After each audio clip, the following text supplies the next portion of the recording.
वालेकुम दोस्तों, मैं हूं अपना सिंगर वकास मत काशी। दोस्तों सारे प्यारे चाचू रैस खुर्शीद अहमद गुरड़ा साहब ते दोस्तों रैस अब्दुल रशीद उर्फ चांदी साहब दोस्तों उन्हां दी फरमाइश ते डोड़ा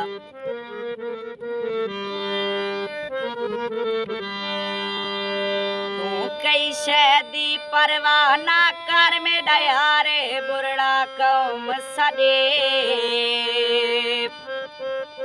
मत समझे बुरड़ा कुछ कहनी सरदारे बुरड़ा कौम साडी सरदारे बुरड़ा कौम साडी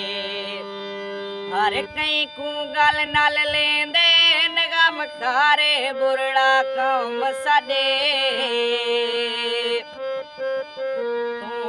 मैंने हुक्म तकर ताबेदारे बुरड़ा कौम साडी ताबेदारे बुरड़ा कौम साडी।